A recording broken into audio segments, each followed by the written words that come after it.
Welcome, dear listeners. Come closer, settle in. The fire is lit, the kettle is on, and the night outside is long and quiet. You've found your way to a special corner of this channel, a place where the old clocks still tick, where village secrets never quite stay buried, and where one very sharp-eyed lady from St. Mary Mead continues to notice the things everyone else overlooks. Tonight we open a new mystery, a frosted window, the longest night of the year, a figure that should not have been there, and a death that was meant to look like something else entirely. This is the story of what was watched through the Solstice Window. If you love the quiet thrill of Agatha Christie's world, the soft click of knitting needles, the polite conversations that hide knives, the gentle old lady who sees far more than she ever says, then you are exactly where you belong. Dim the lights, pour yourself something warm, and listen carefully, because once the story begins, every reflection in the glass matters. Part 1. The longest night of the year arrived without ceremony, the way true darkness often does, quietly, thoroughly, and with a kind of patient certainty. Snow had fallen earlier in the afternoon, not heavily, but enough to soften the edges of the world and turn the bare branches of the old orchard into delicate white sketches against the sky. By the time the last of the daylight faded, the countryside around the village of Little Hellingford lay under a thin, glittering crust that crackled softly whenever the wind moved. Miss Jane Marple sat in the window seat of the small upstairs sitting room at Orchard House, her knitting resting lightly in her lap. The room belonged to her old school friend, Mrs. Elspeth Carrington, who had insisted that Jane stay the night rather than return to St. Mary Mead in the cold. Elspeth's health had been uncertain of late, and the house felt large and rather empty, with only her and the two remaining servants rattling about in it. Miss Marple had accepted the invitation with her usual gentle gratitude, though she had privately noted the faint lines of strain around Elspeth's mouth and the way her hands trembled slightly when she poured the tea. The window beside which Miss Marple now sat was a tall, slightly crooked affair of old glass, the panes uneven and full of tiny imperfections that caught the light in unexpected ways.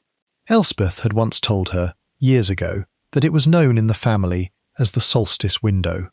On the shortest day and the longest night, the last thin ray of the setting sun, if the sky was clear, struck the glass at a particular angle and threw a pale gold rectangle across the floorboards.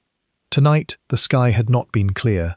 Clouds had gathered early, and the glass was now clouded with frost, each pane etched with delicate ferns and stars that the warmth of the room could not quite melt. Miss Marple's needles clicked softly. She was making a small blue jersey for the vicar's newest grandchild, and the rhythm soothed her. Yet her eyes kept drifting to the frosted glass. Something about the quality of the darkness beyond it unsettled her, in a way she could not immediately name. It was not the ordinary country dark of winter. It felt watched. She set the knitting down for a moment and leaned closer to the window, breathing softly so that her breath would not cloud the glass further. Through a small clear patch where her finger had warmed the frost, she could just make out the outline of the formal garden below, the low box hedges, the stone path that led toward the orchard, and the dark bulk of the old summer house at the far end. For a moment everything was still. Then, very distinctly, a figure moved. It was no more than a deeper shadow among shadows, standing just beyond the reach of the house lights, near the edge of the path. The figure did not approach. It simply stood, facing the house, as though studying the windows one by one. Miss Marple's heart gave a quiet, unexpected flutter. She was not a nervous woman, but there are moments when the skin knows before the mind does that something is not quite right. She waited. The figure remained motionless for nearly a full minute. Then it turned and walked slowly away into the orchard, the snow making no sound under its feet, or none that could be heard from upstairs. Miss Marple sat back, her hands resting on the knitting. She did not ring for the maid. She did not call out. She simply sat and thought, the way she always did when the world presented her with a small, unexplained fact. Downstairs, the clock in the hall struck 8. The sound rose through the old house with a soft, wooden dignity. Miss Marple listened to it fade, then picked up her needles again, but the blue wool no longer held her full attention. Her mind had begun to turn, gently and without hurry, over the people currently under this roof. There was Elspeth herself, once a lively, rather sharp-tongued girl at school, now a widow of 63, whose husband, Colonel Carrington, had died 3 years earlier of a sudden heart attack while walking the dog. Elspeth had never quite recovered her former brightness. She spoke of the Colonel with affection, yet Miss Marple had noticed that she rarely looked at his portrait in the drawing-room, and that she changed the subject whenever anyone mentioned the manner of his death. Then there was Elspeth's nephew, young Mr. Julian Carrington, who had arrived that afternoon with a suitcase and a rather forced cheerfulness. Julian was the son of the Colonel's younger brother, and stood to inherit Orchard House if Elspeth left no closer heir. He was pleasant enough, too pleasant perhaps, with a ready smile and a habit of calling his aunt "Darling Elspeth," in a tone that did not quite match the calculation in his eyes. He had brought with him a young woman introduced as Miss Celia Ransom, a distant connection of the family who was, he said, simply staying a few days for the change of air. Miss Ransom was quiet, pale and watchful. She had beautiful hands that she kept folded tightly in her lap, as though afraid they might do something she had not planned. The household was completed by the cook-housekeeper, Mrs. Briggs, a solid, capable woman who had been with the family for 20 years, and the young parlour-maid, Annie, who was new and still a little frightened of the dark corridors. Miss Marple had observed them all at dinner.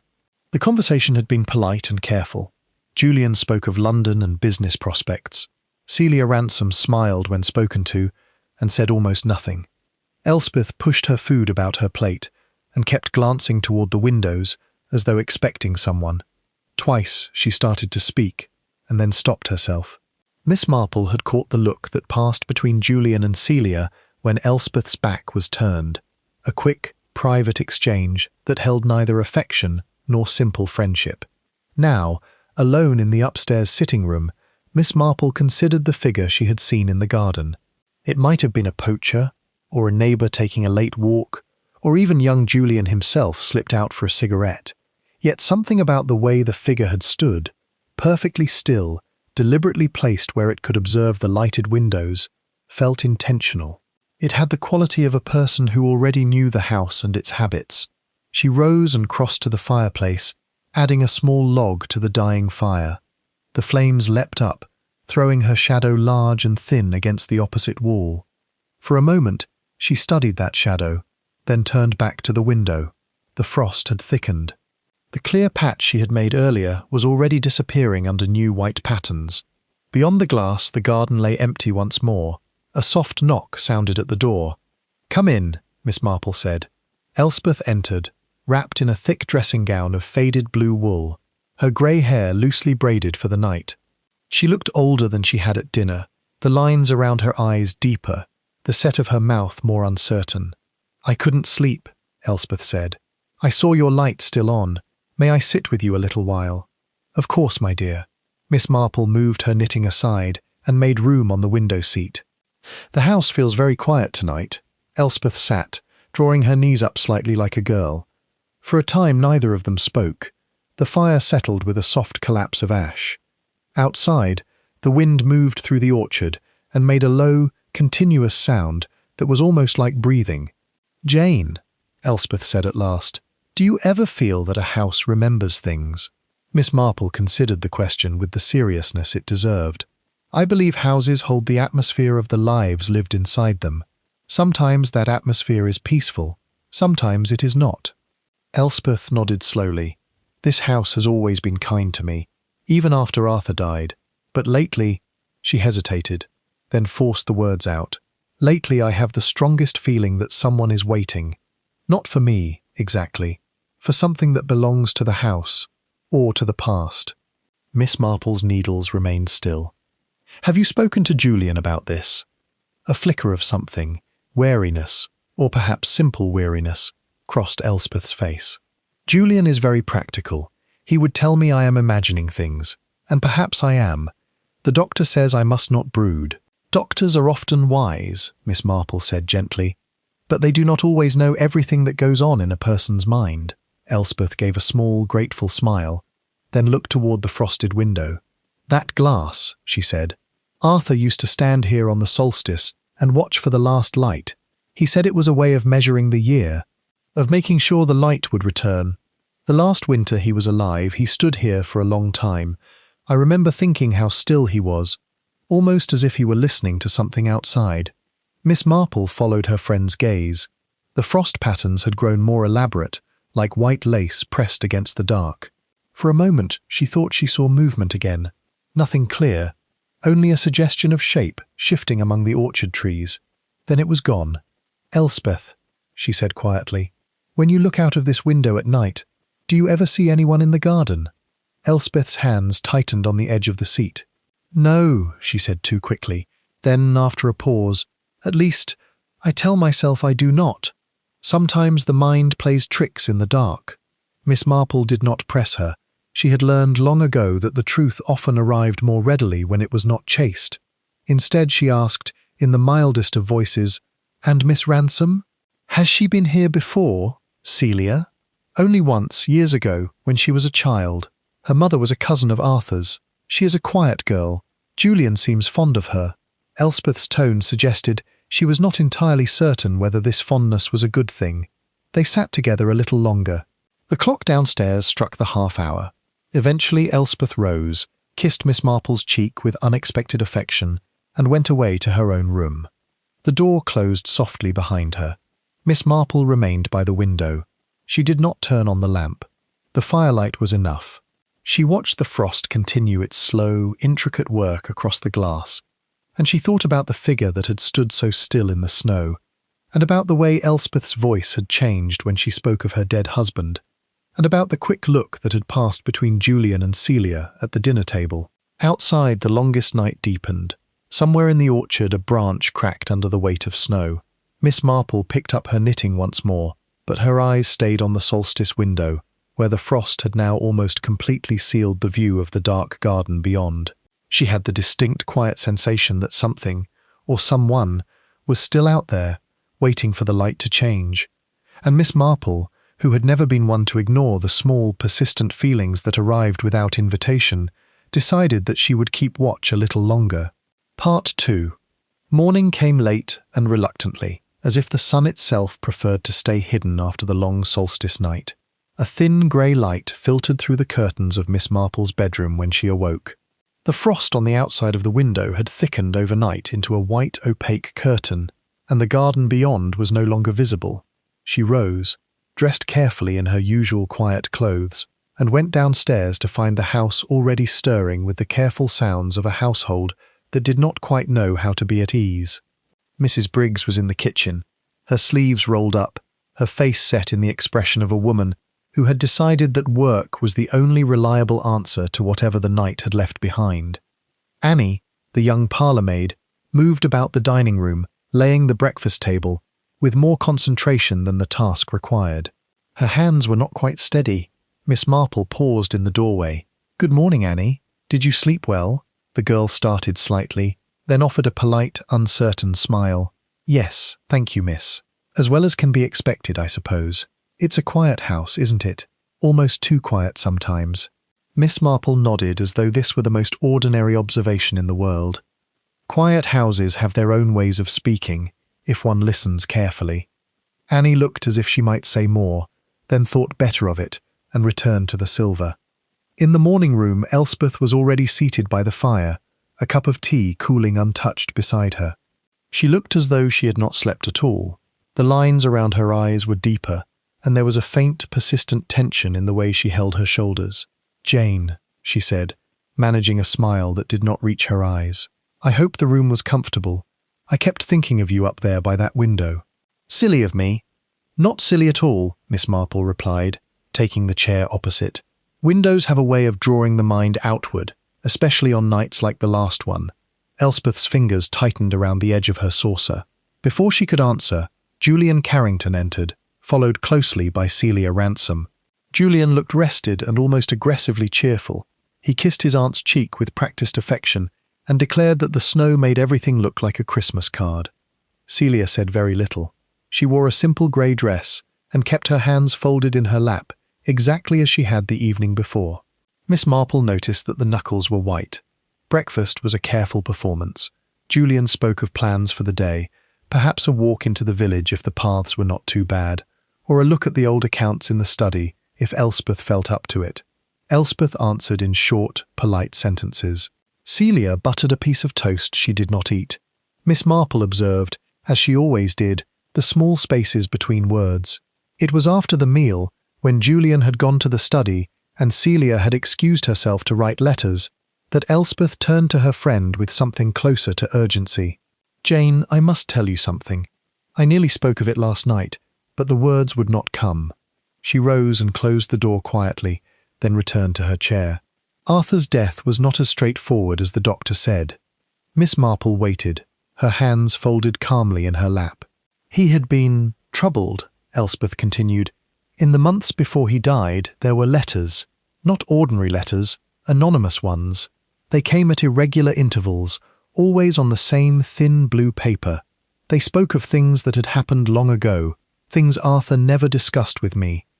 Old debts of honour, they called them, old mistakes that had never been paid for." "Did he keep any of them?" Miss Marple asked gently. "He burned most of them. I found only one, after he was gone, tucked into the back of his desk diary. It was almost kind in its wording, which made it worse. It said that the solstice would bring a reckoning, and that the house itself would remember what he had chosen to forget." Elspeth's voice dropped. "I thought it was the work of some malicious crank. Arthur refused to go to the police. He said it would only give the writer the satisfaction of being taken seriously. Then, 3 weeks later, he collapsed while walking the dog at dusk. The doctor said it was his heart, perfectly natural. But Jane, that evening he had been standing at the Solstice window for nearly an hour before he went out. When I called him for supper, he looked as if he had seen someone he recognized." Miss Marple was silent for a moment, letting the weight of the words settle. "And the letters stopped after his death?" "Yes, completely. Until last week." Elspeth reached into the pocket of her cardigan and drew out a folded sheet of the same thin blue paper. Her hand trembled as she passed it across. "This arrived on Tuesday. No stamp. It was left on the doorstep sometime during the night." Miss Marple unfolded it carefully. The handwriting was neat, almost formal. The ink a deep blue-black. The message was brief. "The window still watches. The debt is not yet paid. The longest night will decide." There was no signature. Miss Marple studied the paper for a long time. The quality of the sheet, the precise spacing of the lines, the slight pressure where the pen had paused, all of it spoke of someone who had written with deliberation rather than haste. She looked up. "Have you shown this to Julian?" "No. I am not certain I trust his reaction. He has been very attentive since he arrived, almost too attentive. And Celia—" Elspeth hesitated. "Celia looks at me sometimes as if she already knows what I am going to say before I say it." Miss Marple returned the letter. "May I keep this for a little while? I should like to examine it more carefully in better light." Elspeth nodded, relief and fear mingling in her expression. They were interrupted by the arrival of Mrs. Briggs with fresh coffee. The housekeeper's solid presence seemed to push the tension back into the corners of the room for a moment. When she had gone, Miss Marple suggested a short walk in the garden while the snow still held its clean surface. Elspeth agreed, though she moved as if the cold itself might be listening. The formal garden lay under its thin white cover, the stone path only partially cleared. Miss Marple walked slowly, her eyes taking in everything without apparent effort. Near the edge of the orchard, just beyond the summer house, she paused. The snow there had been disturbed, not by the careless tracks of a fox or a bird, but by the clear imprint of shoes, 2 sets, one slightly larger than the other, that had stood for some time in the same place, and then moved away toward the deeper trees. Elspeth saw them too. The colour left her face. "Someone was here last night," she whispered. Miss Marple did not answer at once. She crouched with surprising ease for a woman of her years, and studied the prints more closely. The larger set was a man's shoe, the sole pattern distinct. The smaller set was lighter, the heel sharper. Both had stood facing the house, exactly where the figure had stood when Miss Marple had watched from the Solstice window. "2 people," she said quietly, "or one person who returned with different shoes. Either way, they were not merely passing through." A voice called from the terrace. Julian stood there, hands in his pockets, smiling as though the morning were perfectly ordinary. "Aunt Elspeth, Miss Marple, you'll catch your death out there. Come in and have something warm." Elspeth straightened at once, the moment of shared understanding broken. "Yes, of course. We were just admiring the snow." Julian's eyes moved past them to the disturbed patch near the summer house, but his smile did not change. "Poachers, I expect, or village boys daring each other. Nothing to worry about."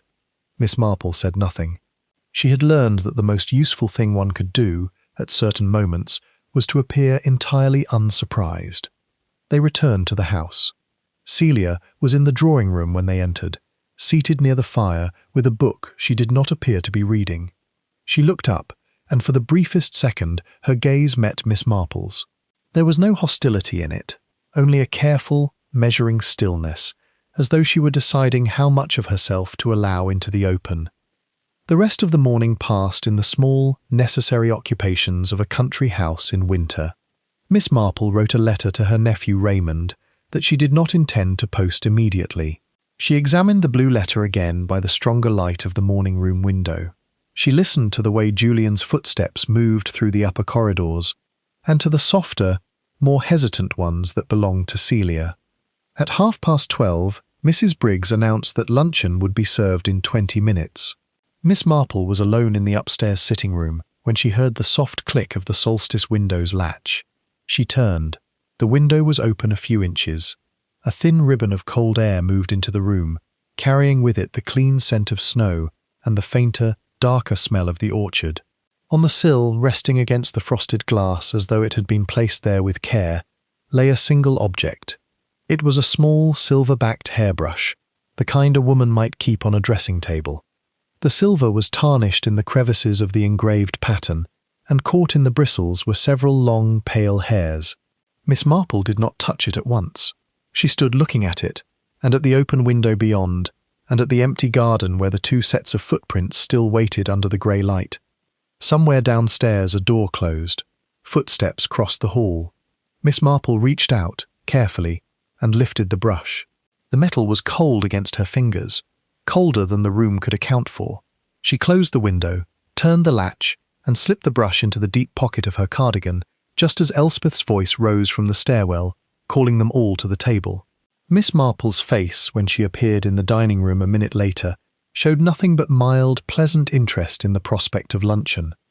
Only her eyes, behind the mildness, held the quiet, steady attention of someone who had just been handed a new and very deliberate piece of a puzzle that was no longer content to remain in the past. Part 3 luncheon was a strained, carefully polite affair. The soup was excellent, the cold beef perfectly sliced, yet no one seemed to taste much of it. Julian kept up a light stream of talk about the weather and the state of the roads into the village. Celia answered when spoken to, and otherwise remained silent, her eyes occasionally drifting toward the windows as though measuring the quality of the light outside. Elspeth pushed food around her plate and made an effort to smile whenever her nephew looked her way. Miss Marple ate slowly, observed everything, and said very little. When the meal ended, Julian declared that he would spend the afternoon in the study going over some of the estate papers to make himself useful. Celia murmured that she had letters to finish and disappeared upstairs. Elspeth, looking suddenly exhausted, said she would rest for an hour. Miss Marple was left alone in the drawing room with the remains of the coffee and the soft ticking of the mantel clock. She waited until the house had settled into its afternoon quiet, then rose and went upstairs to the small sitting room that held the Solstice window. The silver-backed hairbrush was still in her pocket.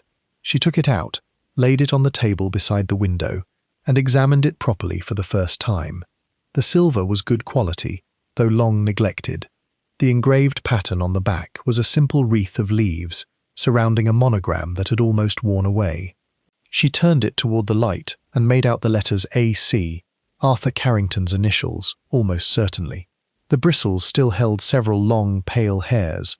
They were not Elspeth's, whose hair was a soft grey. They were finer, and the colour was a light ash blonde, the sort that catches the light even when the rest of the room is dim. Miss Marple wrapped the brush carefully in her handkerchief and returned it to her pocket. Then she sat for a while in the window seat, looking out at the garden. The footprints near the summer house were still visible, though the edges had begun to soften under the slow grey daylight. Two sets, one larger, one smaller. Both had stood facing the house for some time. She was still sitting there when a soft knock sounded, and Annie came in with a tray of fresh tea that no one had asked for. "Mrs. Briggs thought you might like something warm, miss," the girl said. Her voice was low, and her eyes moved once toward the window before she set the tray down. Miss Marple smiled her mild, encouraging smile. "That is very kind. Will you sit for a moment, Annie? I find company pleasant on a quiet afternoon." Annie hesitated, then perched on the edge of a chair, as though ready to rise at the first sound of approaching footsteps. "You've been here only a short time, I believe," Miss Marple said. 3 months, miss. Since October. And you find the house comfortable?" Annie's fingers twisted together in her lap. "It's a good place, miss. Mrs. Briggs is fair, and Mrs. Carrington is kind. Only—" She stopped, then seemed to decide that the old lady's quiet attention made it safe to continue. "Only sometimes at night I hear things. Not ghosts or anything silly, just footsteps in the garden when there shouldn't be any. And once, about a fortnight ago, I saw a light moving near the summer house, very small, like a torch being shaded. I told Mrs. Briggs, but she said it was probably Mr. Julian come down from London early and not wanting to wake the house." "Was Mr. Julian expected that night?" "No, miss. He arrived the next morning, all cheerful, saying the trains had been delayed." Miss Marple poured tea for them both and handed Annie a cup. The girl took it gratefully, as though the simple act of being listened to had loosened something tight inside her. "And Miss Ransom?" Miss Marple asked gently. "Has she visited before during your time here?" "No, miss. First time I've seen her, though Mrs. Briggs said she came once as a child, years ago, with her mother. Mrs. Briggs doesn't take to her much, says she has quiet ways that don't match her eyes." Miss Marple filed the remark away without comment.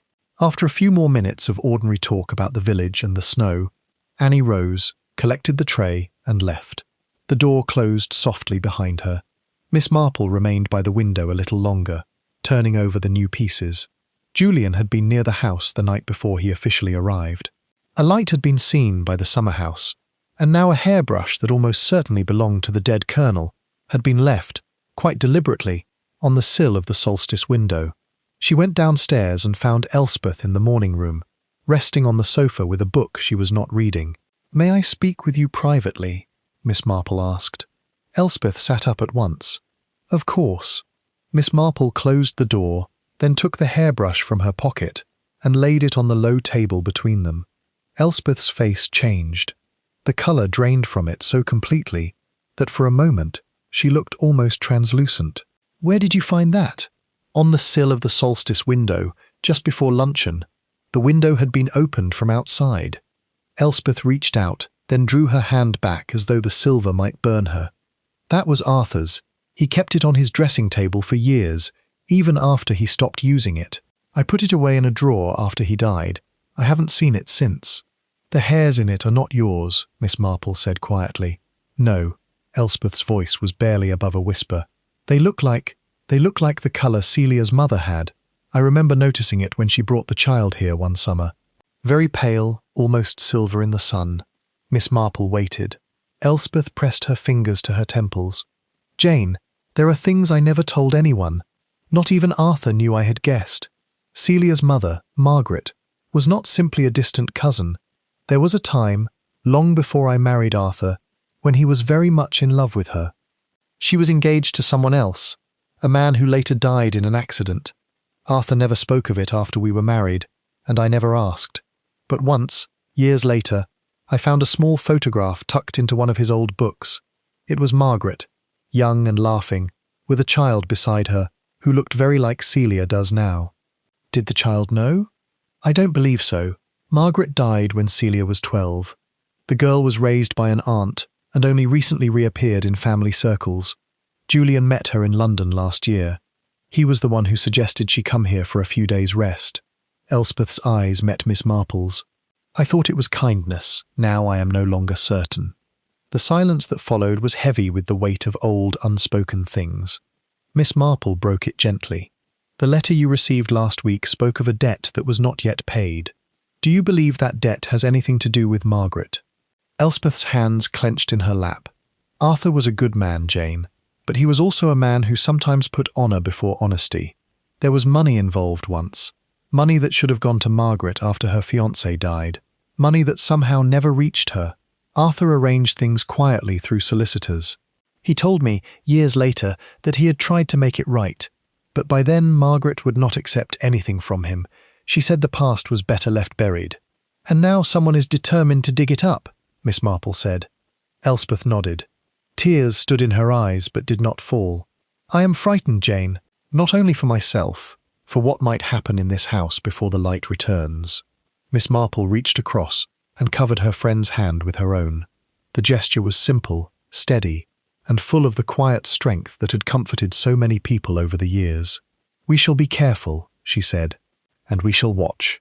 They sat together until the afternoon began to fade. Outside, the grey light thickened toward early dusk. Somewhere in the house a door opened and closed. Footsteps moved along the upper corridor. Light, deliberate footsteps that stopped for a moment outside the morning room before continuing on. Miss Marple's eyes met Elspeth's. Neither of them spoke. Later, when Elspeth had gone upstairs to rest properly, Miss Marple walked alone to the drawing-room windows and looked out toward the orchard. The footprints near the summer house were almost gone now, softened by the slow melt of the day. But the feeling they had left behind remained.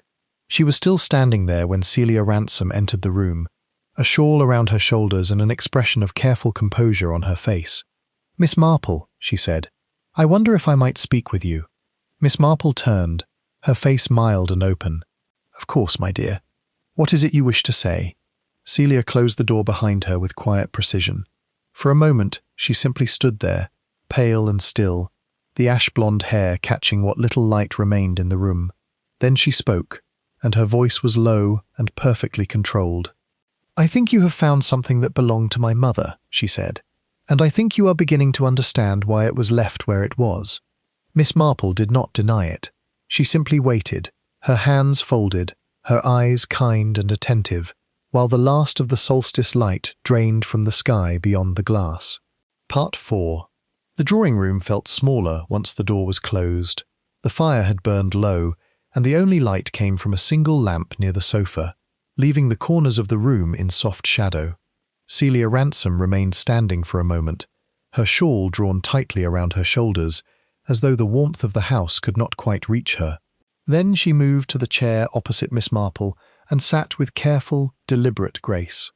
Miss Marple waited. She had learned long ago that silence, when offered kindly, often drew more truth than any question. Celia's hands rested in her lap, the fingers lightly interlocked. When she spoke, her voice was steady, but there was a faint roughness beneath it, the sound of someone who had rehearsed the words many times and still found them difficult. "The hairbrush was my mother's," she said. "Arthur Carrington kept it after she left this house for the last time. I did not know it still existed until 3 days ago." Miss Marple inclined her head slightly, encouraging without pressing.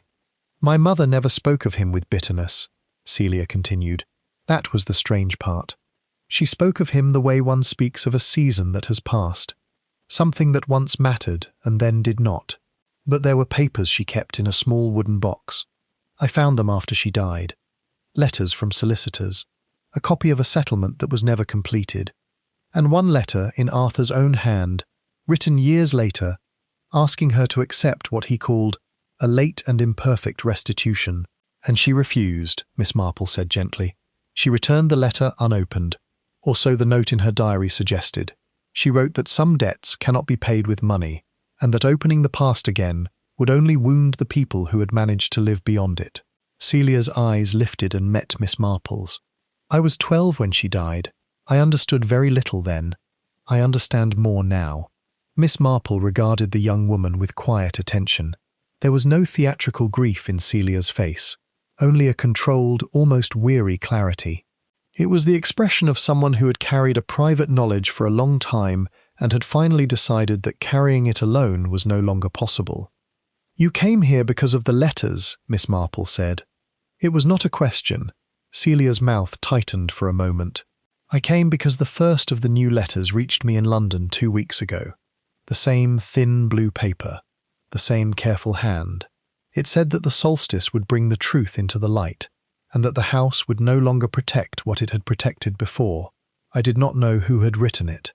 I still do not. But I knew the handwriting was not Arthur's, and I knew that someone wanted me here when the longest night arrived. And Julian, a flicker of something, caution, or perhaps reluctant honesty, passed across Celia's face. Julian believes he is protecting his aunt's interests. He also believes that any claim connected to my mother might complicate the inheritance of this house. He is not unkind, he is simply practical in the way men sometimes are when money and property are concerned. He invited me here because he wanted to watch me. I accepted because I needed to watch the house. Miss Marple considered this. The fire settled with a soft sound. Outside, the early dusk had deepened into true darkness, and the windows had become black mirrors that reflected the room back upon itself. "The hairbrush," Miss Marple said, after a moment. "You did not leave it on the sill." "No." Celia's answer was immediate. "I have never touched it. I did not even know it was still in the house until you found it. Someone else placed it there. Someone who wanted you, or Elspeth, to see it. Someone who knows the story well enough to choose the one object that would speak without words." Miss Marple nodded slowly. The pieces were arranging themselves, not yet into a finished picture, but into a shape that had direction. "There were footprints in the snow near the summer house," she said. "Two sets, one larger, one smaller, both facing the house." Celia was silent for a longer time. When she spoke again, her voice had dropped almost to a whisper. "I walked in the garden last night. After everyone had gone to bed, I could not sleep. I needed to see the place where my mother once stood, years ago, when she still believed the future might be kind. I did not expect to find anyone else there. But you did." "Yes, a man. He was standing in the shadow of the summer house. He did not speak. He simply looked at me for a moment and then walked away into the orchard. I could not see his face clearly. The hood of his coat was up. But he moved as though he knew the ground. Miss Marple's needles, had she been knitting, would have paused. Instead, her hands remained quietly folded. "Did you recognize anything about him? Height, bearing, the way he carried himself?" Celia shook her head. "Only that he was not Julian. Julian is taller, and he walks with a kind of restless energy. This man was stiller, older perhaps, or simply more certain of why he was there." The clock on the mantel struck the half-hour. The sound seemed louder than usual in the quiet room. Miss Marple leaned forward slightly. "Celia, I must ask you something that may be painful. Do you believe the debt spoken of in the letters is only about money?" Celia's eyes closed for a moment. When she opened them again, there was a rawness in them that she had kept carefully hidden until now. "No," she said. "I believe the money was only the surface. My mother once wrote in her diary, only a few lines, that Arthur had made a choice, long ago, that left another person to carry a burden alone. She never named the person, she never explained the choice, but the way she wrote it, it was not the language of financial disappointment, it was the language of something that had broken and could not be mended." Miss Marple absorbed this in silence. The fire had burned even lower. The shadows in the corners of the room seemed to listen. After a time, Celia rose. "I have told you what I know. I do not know who is writing the letters, or who left the brush, or who stood in the garden last night. But I am certain of one thing. Whatever is happening in this house is not finished. The longest night is only the beginning of the reckoning they spoke of." She moved toward the door, then paused with her hand on the handle. "Miss Marple, Elspeth is kinder than she realizes. I do not want her hurt. Whatever the truth is, I hope it can be brought into the light without destroying the people who have already suffered enough." Miss Marple's voice was gentle. "That is a hope worth holding, my dear. We shall do what we can." Celia inclined her head once, then left the room. The door closed softly behind her. Miss Marple remained where she was for several minutes, her eyes on the dark windows. The conversation had given her more than facts. It had given her the shape of old wounds that had never properly closed, and the sense that someone, perhaps more than one person, was determined to force those wounds open again under the cover of the solstice dark. She rose at last and went upstairs. The corridor was quiet. Light showed beneath Elspeth's door, but Miss Marple did not knock. Instead, she continued to her own room, where she sat for a while at the small writing desk, making careful notes in the little notebook she always carried. She recorded the color of the hairs in the brush, the precise wording of the blue letter, the details Celia had given about the man in the garden, and the faint, persistent feeling that the house itself was holding its breath. Later, when she went down to supper, the atmosphere at the table had shifted again. Julian was more subdued. Elspeth looked as though she had slept a little and was trying to pretend she felt stronger. Celia met no one's eyes for long. Mrs. Briggs served the meal with her usual solid competence, yet even she seemed to move more quietly than usual, as though loud footsteps might disturb something that preferred to remain undisturbed. After the meal, Miss Marple excused herself early, saying the long night before had left her tired. In truth, she wanted the quiet of the upstairs sitting room once more. She returned to the Solstice window, drew the curtain back a little, and looked out. The garden was dark. The snow had begun to freeze again, giving the paths a faint, hard glitter under the clouded sky. For a long time nothing moved. Then, near the summer house, a small light appeared, shielded, careful, the same kind of light Annie had described. It hovered for a few seconds, then vanished. Miss Marple did not call out.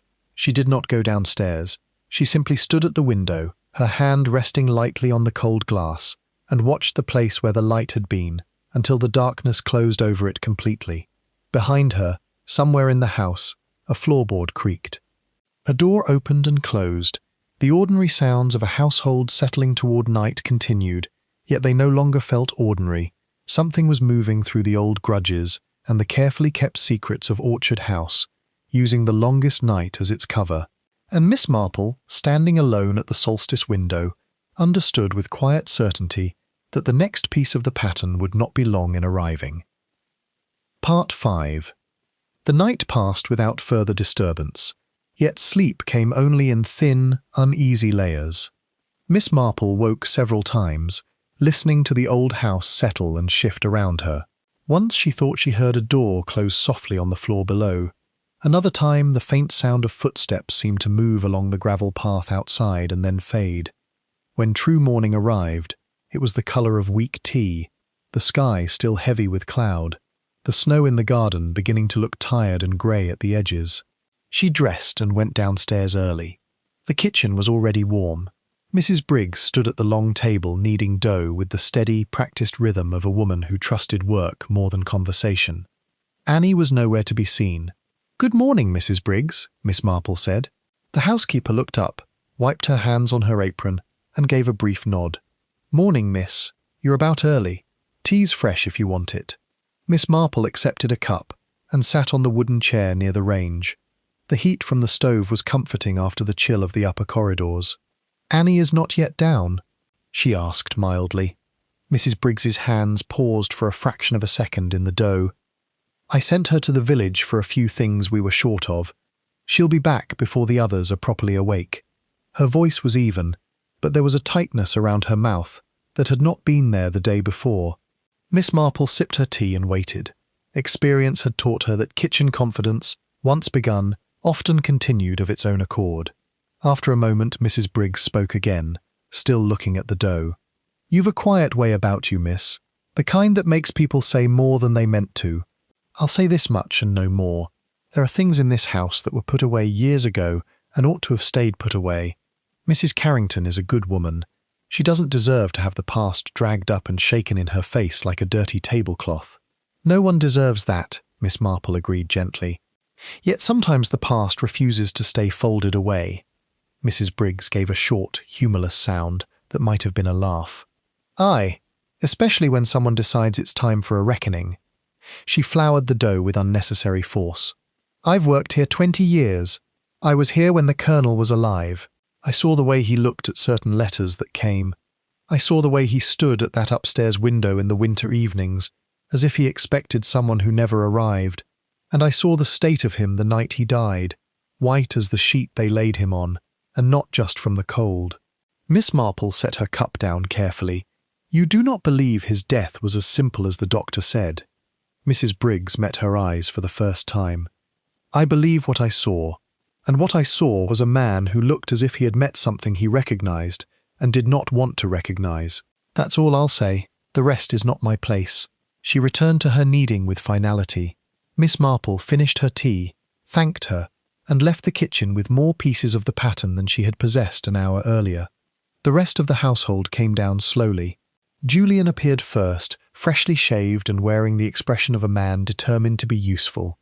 He spoke of checking the outbuildings for storm damage and of perhaps driving into the larger town if the roads allowed. Celia followed a little later, pale but composed, and took her place at the table, without looking directly at anyone for long. Elspeth was last. She had dressed with care, yet the effort showed. The skin around her eyes looked fragile, and her smile, when she greeted them, was a brave, thin thing. Breakfast passed with the same careful politeness as the previous meals. Miss Marple watched the small currents beneath the surface. The way Julian's gaze lingered on Celia when he thought himself unobserved. The way Celia's hands remained still and controlled. The way Elspeth's attention kept drifting toward the windows as though the garden itself might speak. After the meal, Miss Marple asked if she might look at the family photograph albums. Elspeth, clearly relieved to be given a simple task, led her into the morning room and brought down 2 heavy volumes bound in faded leather. They sat together on the sofa, while the grey light from the window fell across the pages. The photographs were of the usual sort: garden parties, shooting parties, formal groups on the terrace. Arthur Carrington appeared often, a tall man with a reserved, intelligent face and eyes that, even in the old black and white images, seemed to look slightly beyond the camera. In several pictures, a younger Elspeth stood beside him, smiling with the open confidence of earlier years. Then, near the back of the second album, Miss Marple found a loose photograph that did not belong to the sequence. It showed a woman with light hair and a direct, lively expression, seated on a garden bench with a small child leaning against her knee. The child was unmistakably a younger Celia. On the reverse, in a neat hand, were the words, "Margaret and Celia, summer 19. The rest of the date had been rubbed away. Elspeth's breath caught when she saw it. "I thought I had put that away," she said quietly. "Arthur must have moved it, or someone else did." Miss Marple studied the image for a long moment. "She has her mother's eyes," she said, "and something of her stillness." Elspeth closed the album gently. "Jane, I am beginning to feel that this house is no longer entirely mine, as if people I cannot see are walking through the rooms and opening drawers and reading letters that were never meant for them." Before Miss Marple could answer, the front door opened and closed with more force than usual. Annie's voice sounded in the hall, breathless and high. "Mrs. Briggs, Mrs. Carrington, there's been an accident on the lane. Old Mr. Whitby from the farm. His cart went over in the snow and he's hurt his leg. They've taken him into the village, but he was asking for someone to tell the house. He said he saw lights in the orchard last night and again this morning, early. Said it wasn't right, people moving about at that hour." Elspeth rose at once. Julian appeared from the study, already reaching for his coat, declaring that he would drive down and see if help was needed. Celia remained in the doorway of the morning room, her face unreadable. Miss Marple watched them all, her mind quietly sorting the new information. Lights in the orchard at unusual hours. A local man injured, perhaps by chance, perhaps not. The pattern was tightening.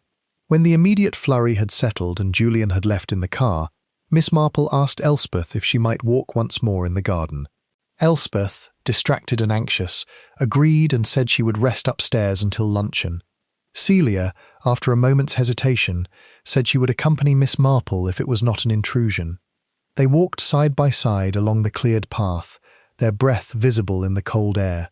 The summer house stood ahead of them, its wooden walls dark against the snow. Miss Marple moved slowly, her eyes on the ground. Near the place where the footprints had been, the snow was more disturbed than before. Someone had been there again, and recently. A small patch of earth showed where the snow had been deliberately scraped aside. Celia saw it at the same moment. She stopped. "What is it?" Miss Marple crouched, using the tip of her umbrella to move a little more of the snow. Beneath it, half buried and already dusted with fresh white, lay a second object. It was a man's glove, dark leather, well worn, the kind used for driving or for cold outdoor work. The lining was stained in one place with something that might have been oil, or might have been darker.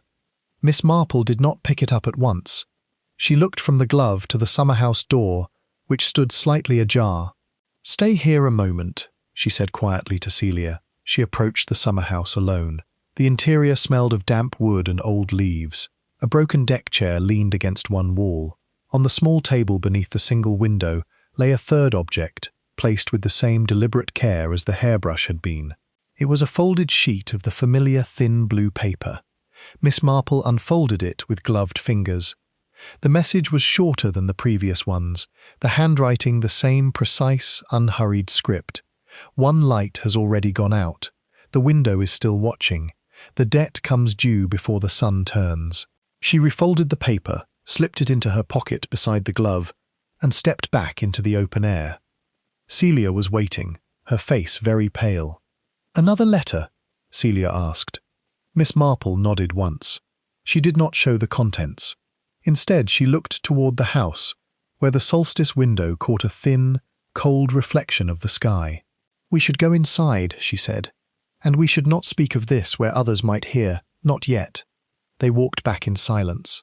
The glove and the letter felt heavy in Miss Marple's pocket, not from their physical weight, but from the intention behind them. Someone was no longer content merely to watch from the darkness. Someone was leaving markers, arranging objects, guiding the eyes of the household toward a conclusion that had been planned with care. In the hall they met Mrs. Briggs, who looked at their faces and asked no questions. Annie was coming down the stairs with clean linen, her expression still unsettled from the morning's news about Mr. Whitby. From the study came the sound of Julian's car returning, the engine loud in the quiet air. Miss Marple went upstairs to the sitting room that held the Solstice window. She stood for a long time looking out at the garden and the summer house, the glove and the new letter resting on the table beside her. The frost on the glass had begun to melt in places, leaving small, clear patches through which the grey day entered. She thought of Arthur Carrington standing at this same window in winters past. She thought of Margaret's refusal of restitution, of the unnamed choice that had broken something long ago, of the man Celia had seen in the orchard, of the lights that village eyes had noticed, and of the careful, almost ceremonial way the objects were being placed. The longest night was over, yet the darkness it had brought into the house was not. Something was being prepared, step by deliberate step, and Miss Marple, whose strength had always lain in noticing what others preferred to overlook, understood that the next step would not be another letter or another object left in the snow. It would be a life. She turned from the window, her face calm, her mind already moving ahead to the questions that must now be asked and the silences that must be carefully broken. The house around her felt no longer merely old and quiet. It felt poised, as if waiting for the sound that would tell everyone the waiting was finished. Part 6. The afternoon closed in early, the light draining from the sky with the same slow inevitability that had marked the solstice itself. By 3:30, the lamps were lit in the main rooms of Orchard House, and the windows had once again become dark mirrors that threw the interior back upon itself. Miss Marple sat in the drawing-room with her knitting, though the blue jersey advanced only a few careful rows. Her mind was elsewhere, on the glove and the newest letter still resting in her pocket, on the expression in Mrs. Briggs's eyes that morning, and on the quiet, controlled fear she had seen in Celia's face when they left the summer house. Julian had returned from the village with news that old Mr. Whitby's injury was not serious, a deep bruise and a twisted ankle, but the farmer remained unsettled by the lights he claimed to have seen moving among the orchard trees both the previous night and in the early hours of the morning. Julian relayed the information with the brisk practicality of a man who preferred concrete problems to vague ones. Elspeth listened, her hands clasped tightly in her lap. Celia said nothing at all. It was Elspeth who finally broke the constrained silence. "I think I shall lie down for an hour," she said. "My head is aching. Jane, will you look in on me later?" Miss Marple promised that she would. Elspeth left the room with the careful steps of someone who no longer trusted the floor entirely. Julian, after a moment, declared that he had papers still to examine in the study and followed her out. Celia remained by the window, looking out at the darkening garden, as though the glass itself might offer an answer. Miss Marple allowed several minutes to pass before she spoke. "The letter in the summer house spoke of a light that has already gone out," she said quietly. "I wonder whether that light was meant to be Mr. Whitby's." Celia turned. Her face was very still. "Or whether it was meant to be a warning that the next light will not be so fortunate." They sat together in the growing dusk without further words. The house around them felt large and listening. From the kitchen came the distant, ordinary sounds of Mrs. Briggs preparing the evening meal. Upstairs, a floorboard creaked once and then was silent. At 5:15, Miss Marple rose, saying she would look in on Elspeth as promised. She climbed the stairs slowly, her hand on the banister, her mind turning over the sequence of objects that had been placed for them to find. The hairbrush, the glove, the letters. Each had been left with deliberation, almost with ceremony. Someone was arranging a story and inviting the household to read it. Elspeth's door was closed. Miss Marple knocked softly. There was no answer. She knocked again, a little more firmly, then turned the handle and stepped inside. The room was dim. The curtains had been drawn against the early dark, and only a small lamp burned on the bedside table. Elspeth lay on the bed, still fully dressed, one arm bent beneath her head. At first, Miss Marple thought she was sleeping. Then she noticed the unusual stillness of the figure, the way the chest did not rise and fall with the ordinary rhythm of breath. She crossed the room quickly and touched Elspeth's hand. It was cool. The pulse beneath her fingers was present, but slow and uncertain. On the table beside the lamp stood a glass of water, half empty, and a small bottle of the sleeping draught the doctor had prescribed for the nights when Elspeth's mind would not rest. The bottle was open. 2 tablets, perhaps more, were missing beyond the usual dose. Miss Marple did not cry out. She opened the curtains to let in what little light remained, then rang the bell with steady pressure.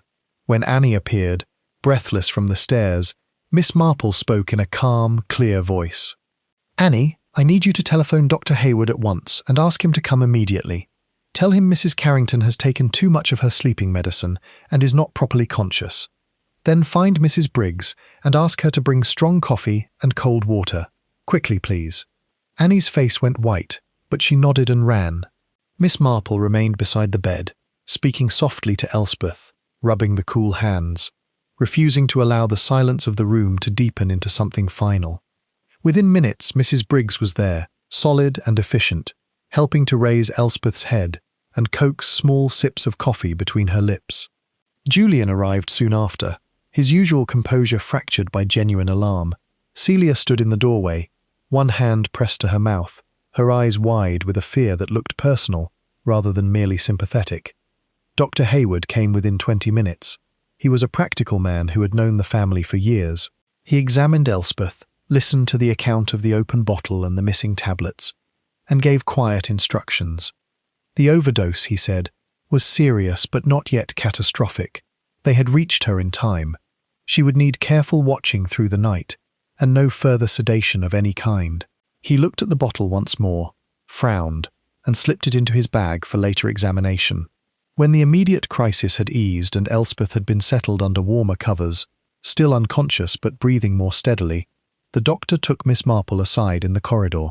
"She has been distressed lately," he said. "I prescribed the draught myself, but the quantity missing is more than a simple mistake would account for. Keep watch, Miss Marple. Something in this house is not right." Miss Marple inclined her head. "I believe you are correct, Doctor." After he had gone, the household gathered in the drawing room by unspoken agreement. The fire had been built up, the curtains were tightly drawn. Julian stood with his back to the mantel, his face pale and set. Celia sat on the edge of a chair, her hands tightly clasped. Mrs. Briggs remained near the door, as though ready to return upstairs at the first sound. Annie hovered in the background, eyes red-rimmed. Julian spoke first. "This was an accident. Aunt Elspeth has been sleeping badly. She must have taken more than she intended without realizing." Miss Marple's voice was mild, yet it carried clearly. The bottle was open, the glass was half empty, and the letter we found this afternoon spoke of a light that had already gone out, and of a debt that would come due before the sun turned. She looked from face to face. "I do not think this was an accident." Celia made a small, broken sound. Julian's head snapped toward her. "What letter?" he demanded. "What are you talking about?" Miss Marple drew the blue paper from her pocket and laid it on the low table. She placed the dark leather glove beside it. Then, after a moment, she added the silver-backed hairbrush. "These were left for us to find," she said. "The brush on the sill of the Solstice window. The glove and the letter in the summer house. Each one a marker, each one pointing toward a story that someone is determined we should read. The story of an old debt, an old choice, and a reckoning timed to the longest night of the year." Julian stared at the objects as though they might explain themselves if he looked hard enough. "This is madness. Someone is playing a cruel game with my aunt's nerves." "Yes," Miss Marple agreed. "A game, but not a childish one, and not one that ended with letters and objects left in the snow." She turned her calm gaze upon him. "You were seen near the house the night before you officially arrived, Julian. A light was noticed by the summer house. Annie saw it. Mr. Whitby saw lights in the orchard. And last night, Celia encountered a man standing in the shadows there, a man who was not you." The silence that followed was thick. Julian's face had flushed, then drained again. Celia looked at him once, a long, searching look, then lowered her eyes. Mrs. Briggs spoke from the doorway, her voice low and steady. "The Colonel stood at that upstairs window the evening he died. He had a letter in his hand, blue paper, same as these. He burned it before he went out with the dog. I saw the ash in the grate. He never came back alive." No one answered her. The fire cracked. Outside, the wind moved through the bare orchard and made a sound like distant voices. Miss Marple folded her hands in her lap. "Someone in or near this house has been watching through the Solstice window for a long time. Someone who knows the history of the Carrington family, the unfinished business with Margaret, and the particular weight of the season. Someone who arranged for Elspeth to find the past waiting for her in the most vulnerable hours of the night. The overdose was meant to look like despair or simple error. It was staged. And it was not the end of the plan, only the next step." She looked at each of them in turn, at Julian's rigid posture, at Celia's pale, set face, at Mrs. Briggs's grim mouth, at Annie's frightened eyes. "The window is still watching," she said quietly, "and so must we. Because the person who left these things, and who placed the extra tablets within Elspeth's reach, has not yet finished what they came here to do." Upstairs, in the quiet bedroom, Elspeth Carrington drew a deeper breath and turned her head slightly on the pillow, still lost in the heavy sleep that had been forced upon her. Below, in the drawing room, the little group remained still, each of them listening now to the house itself, to the creaks and the silences, and the sense that the longest night had left something behind in the walls that would not leave again until the truth was brought fully into the light. Miss Marple picked up her knitting once more. The needles began to move, slow and steady, the sound small yet persistent in the tense room. She had seen enough staged scenes in her time to recognize the careful hand of someone who believed themselves invisible. The hand was no longer invisible. The pattern was nearly complete, and when the final piece fell into place, she intended to be the one who saw it fall. Part 7. Night settled over Orchard House with a heaviness that felt personal. The doctor had left instructions and a promise to return early the next morning. Elspeth remained upstairs, still unconscious but breathing more evenly under Mrs. Briggs's watchful care. Annie had been sent to sit with her for the first hour, given strict orders to call at once if anything changed. The rest of the household stayed in the drawing room, the fire burning higher than usual, the curtains drawn tight against the dark garden and the Solstice window that no longer felt like ordinary glass. Miss Marple sat in her customary chair, the blue jersey resting untouched in her lap. The three objects, the hairbrush, the glove, and the latest letter, lay on the low table where everyone could see them. She had placed them there deliberately. Silence, she knew, often did more work than questions when the right people were forced to look at the evidence together. Julian stood by the mantel, one hand gripping the edge as though he needed the solid stone to keep himself upright. Celia sat very straight on the sofa, her face pale but composed, the ash-blonde hair pulled back more tightly than before. Mrs. Briggs remained near the door, arms folded, her expression grim and unapologetic. Miss Marple spoke first, her voice mild and even, the voice of a woman discussing the weather rather than attempted murder. Someone in this house, or with ready access to it, has been writing letters on the same thin blue paper for a long time. The same hand wrote to Arthur Carrington before he died, and the same hand has written to Elspeth and to Celia in recent weeks. That person knows the history of the unfinished settlement with Margaret. They know the significance of the Solstice Window, and they know how to stage a scene so that it looks like accident or despair. She paused, letting the words settle. The overdose given to Elspeth was not a mistake. The quantity was too precise, the timing too convenient. The open bottle, the half-empty glass, the quiet hour when she would be alone, these were arranged, just as the hairbrush was arranged on the windowsill, and the glove and the letter in the summer house. We were meant to find them. We were meant to feel the past closing in. Julian's jaw tightened. If you are accusing me, I am not yet accusing anyone, Miss Marple said gently. I am describing what has happened. Accusation will come when the pattern is complete. She turned her quiet gaze to Celia. You told me you walked in the garden 2 nights ago and saw a man by the summer house. A man who was not Julian. Did you recognize anything about him at all? His height, the way he stood, the set of his shoulders? Celia's hands were locked together in her lap. He was not tall. He stood very still, as if he belonged to the dark. When he moved away into the orchard, he did not hurry. That is all I can say. Mrs. Briggs shifted her weight. There was a man who used to come about the place years ago, she said, after the colonel died. A quiet sort.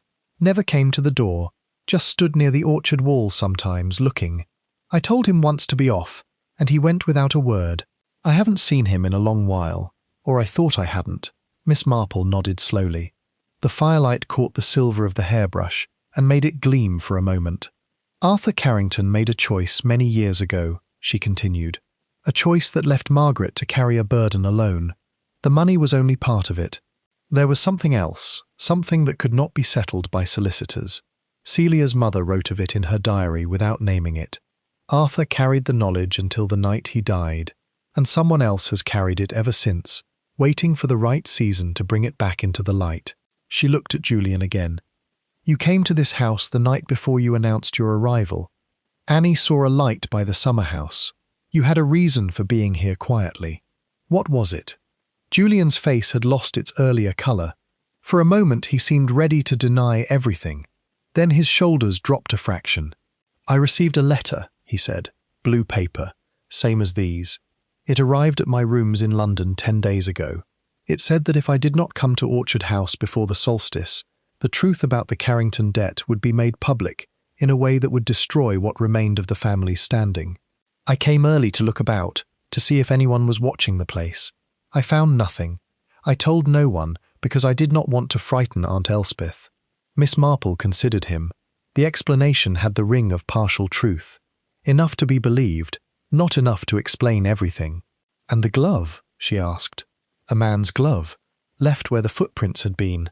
Julian shook his head. It is not mine. Celia spoke, her voice low. It might be the glove of the man I saw, the one who stood in the dark and walked away without speaking.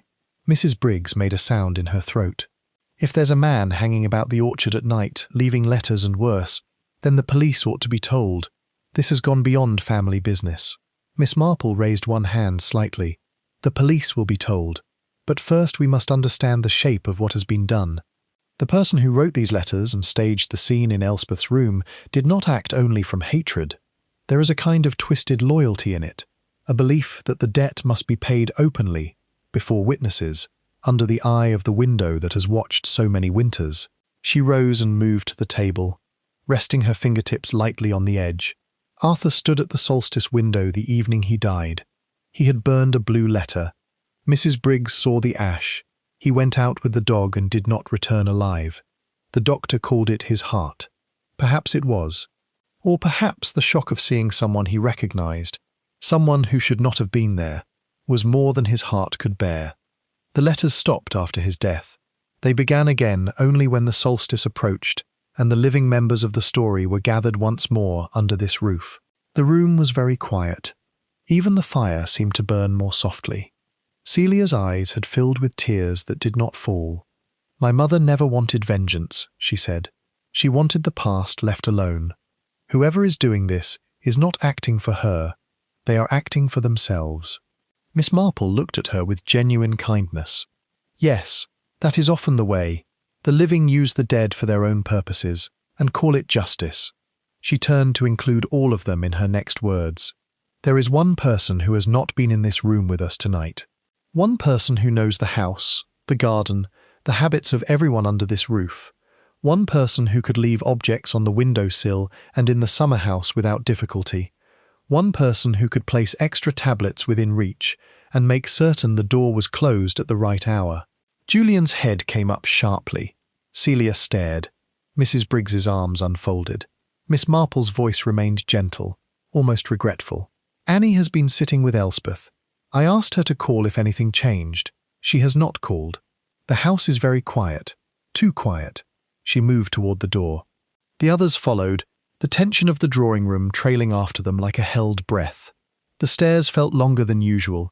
The corridor above was dim, lit only by the single lamp left burning near Elspeth's room. The door stood slightly open. Miss Marple pushed it wider. Elspeth lay as they had left her, still deep in the heavy sleep of the draught. The chair beside the bed was empty. The cup of water on the table had been moved. On the pillow, inches from Elspeth's cheek, lay a fourth sheet of the thin blue paper, folded once, and placed with the same careful precision as all the others. Miss Marple picked it up. The message was the shortest yet. The window has seen enough. The debt is paid in the dark. She looked at the empty chair, at the quiet figure on the bed, at the faces of the people crowded behind her in the doorway. Somewhere in the house a door closed softly.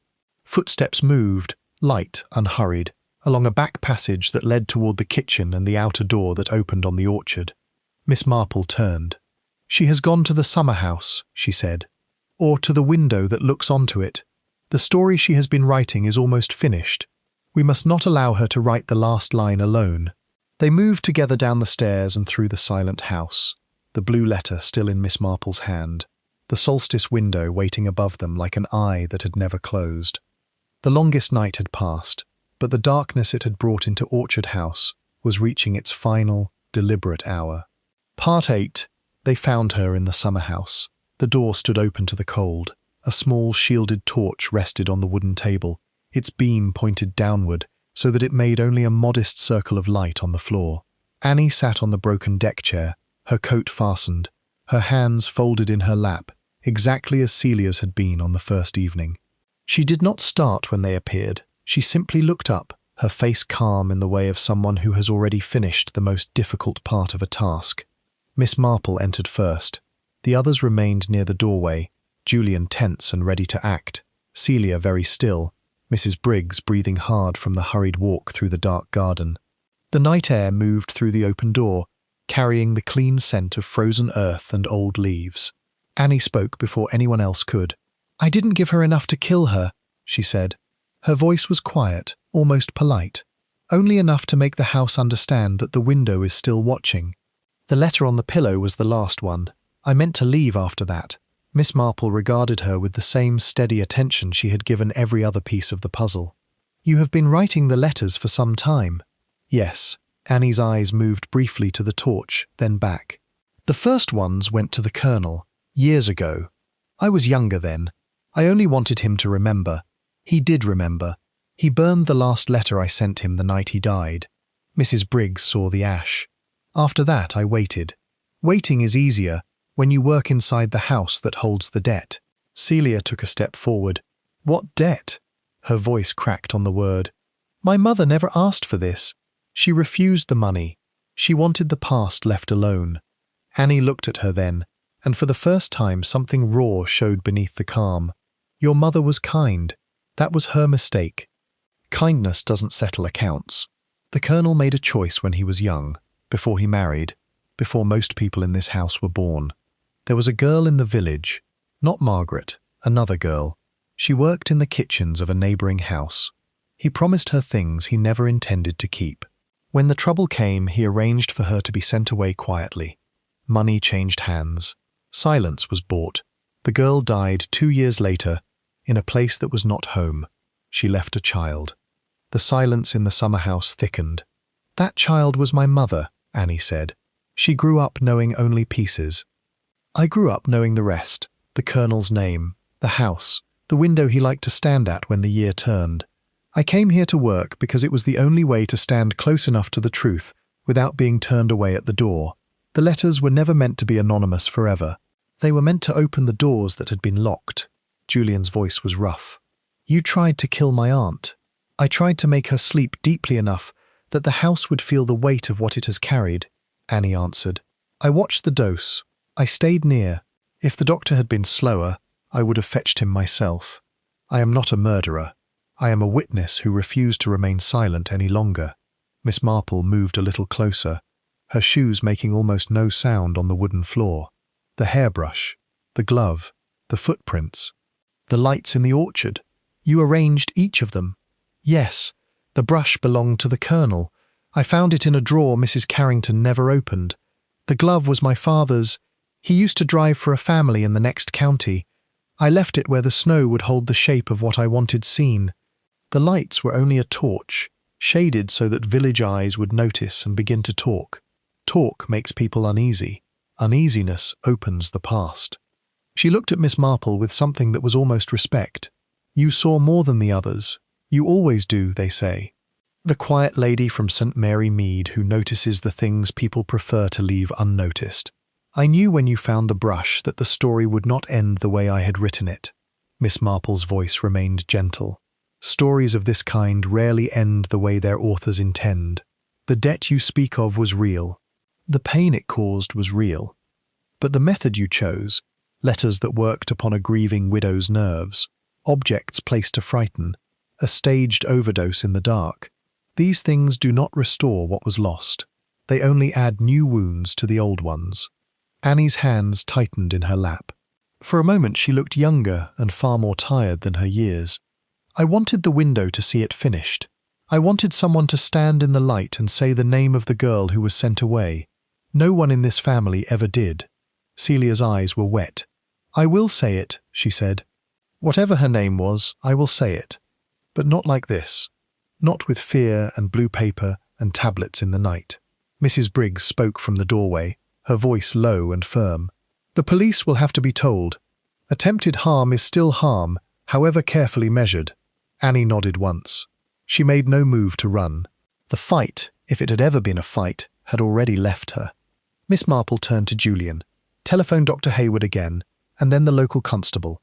Explain that Mrs. Carrington is safe, and that the person responsible is here and willing to speak. There is no need for force. Julian hesitated only a second, then went. The sound of his footsteps faded toward the house. Celia remained. She looked at Annie for a long time before she spoke again. My mother kept a diary. She wrote that some burdens are carried more lightly when they are shared. I think she would have preferred sharing to this. Annie did not answer. She simply extinguished the torch. The summer house fell into deeper shadow, lit only by the faint spill of light from the distant windows of Orchard House. They walked back together through the frozen garden. Miss Marple kept pace with Annie, neither holding her arm nor giving her the chance to slip away. The solstice window above them caught a thin reflection of the clouded sky. For the first time since the longest night began, the glass looked like ordinary glass again, imperfect, old, and no longer charged with the weight of deliberate watching. Inside, Elspeth had begun to stir. Mrs. Briggs went straight to her. Dr. Hayward arrived soon after, followed by a young constable who listened carefully, took notes, and spoke to Annie with unexpected courtesy. She answered every question without evasion. The blue letters, the objects, the measured dose, all of it was set down in the constable's notebook in plain, unemotional language. When the immediate formalities were finished and Annie had been taken to the village under quiet escort, the house settled into an exhausted silence. Julian stood in the hall with his hands in his pockets, looking older than he had 3 days earlier. Celia sat beside Elspeth's bed and held her hand until the older woman drifted into natural sleep. Mrs. Briggs made tea that no one drank. Miss Marple remained only until she was certain Elspeth would recover fully and that the necessary truths had been spoken. In the late morning she packed her small bag, declined Julian's offer of a car to the station, and walked the short distance to the lane where the local bus would pass. Celia came with her to the gate. "Will she be all right?" Celia asked. "Annie, I mean." Miss Marple considered the grey winter fields beyond the hedge. She will face the consequences of what she did. That is necessary. But she will also be heard. Sometimes being heard is the beginning of a different kind of payment, one that does not require darkness or fear. Celia nodded. She looked back once at the house, at the tall window that had watched so many solstices. The glass is only glass again. Yes, Miss Marple said. That is as it should be. The bus appeared at the bend in the road. Miss Marple climbed aboard, found a seat near the window, and set her bag neatly at her feet. As the vehicle pulled away, she watched Orchard House grow smaller between the bare trees. The Solstice window caught a momentary glint of weak sunlight and then was lost to view. She folded her hands in her lap and allowed herself a small, private breath of completion. The pattern had been intricate, woven from old guilt, long silence, and the particular loneliness of those who believe they alone remember. Yet in the end it had yielded to the same quiet tools she had always trusted: attention, patience, and the refusal to look away from what the ordinary eye prefers to miss. The bus turned toward the larger road that would take her home to St. Mary Mead. Behind her, the longest night of the year was finished. Ahead, the days would lengthen by slow degrees, as they always did. And Miss Marple, who had seen what was watched through the solstice window, carried the knowledge with her the way she carried all such knowledge, gently, without triumph, and with the enduring conviction that even the darkest corners of human conduct could be brought into the light if one only knew how to look. The story was over. The window, at last, was only a window once more,